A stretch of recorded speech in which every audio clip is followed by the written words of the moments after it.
வணக்கம் உறவே. இங்கே காண்பது தென் தமிழ்நாட்டில் 50 ஆண்டுகளுக்கு முன் ஒரு கிராமமாக இருந்தது. இன்று சிறு நகரமாக வளர்ச்சியுற்றுள்ளதை காண்கிறோம். கல்வியால், வேலைவாய்ப்பால், வியாபாரத்தால், சிறு தொழில்களால் வளர்ச்சி பெற்று இன்று இவ்வாறு காட்சியளிக்கிறது. கல்வி கற்றோர் விழுக்காடு அதிகமாக ஆனதால் புரிந்துணர்வால் நட்பு, தோழமை, ஒற்றுமையாக கூடி நல்வாழ்க்கை வாழ்வதை காண்கிறோம். கேட்க மிக மகிழ்ச்சி, பெருமையாக இருக்கிறது. கல்வி கற்ற ஊரோ, சமூகமோ, நாடோ அங்கே அமைதி, மகிழ்ச்சி குறியீடு அதிகரிக்கவே செய்யும். இது போன்ற வீடுகள் நிறைந்திருந்த ஊரே இன்று நகரமாக மாறியிருப்பதை காண்கிறோம். இவ்வாறு குறைகள் இருந்த போதிலும் கூட மகிழ்ச்சியாக வாழும் தமிழ்நாட்டை சிதைப்பதற்காக, சிறு குழுவின் மேலாண்மைக்காக இங்கே உள்ள உழைக்கும் உறவுகளின் உதவியோடு சதிகளை நிறைவேற்றி வருகிறார்கள்.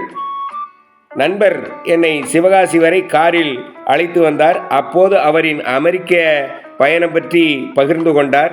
முன்னமே அறிஞர் சிவலிங்கம் அவர்கள் கூறியுள்ளார்கள். அவருடைய முகநூல் பக்கத்தில் அன்றிலிருந்து இன்று வரையான அமெரிக்க வரலாறு, வளர்ச்சி பற்றி அறியலாம். மேலும் எங்களது அண்ணா அவருடைய அமெரிக்க பயணம் பற்றி பகிர்ந்துள்ளார்கள்.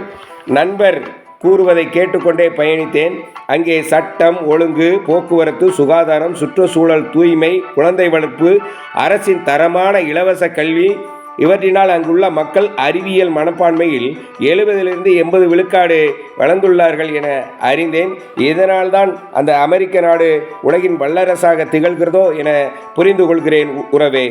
நமது நாட்டிலும் இந்த அரசியல் சட்டத்தில் கூறியுள்ளதைப் போல ஒவ்வொருவரும் அறிவியல் மனப்பான்மை, பகுத்தறிவு, மனிதநேயம், சமூக சீர்திருத்த உணர்வோடு நாமும் வாழ்ந்தால் இங்கே கல்வியும் மிக சிறப்பாக அரசின் உதவியால் கிடைக்கப் பெற்றால் கண்டிப்பாக நமது நாடும் உலகின் முதன்மையாக வளரும் என்பதில் ஐயமில்லை உறவே. ஏன் தான் மக்கள் அன்போடு இருந்து வாழ்ந்து மடிவதில் என்ன பிரச்சனை இருக்க போகிறது? சிலருக்கு அதெல்லாம் பிடிக்காது போல தோன்றுகிறது உறவே. நாம் தான் விழிப்போடு இருக்க வேண்டும். நன்றி, வணக்கம்.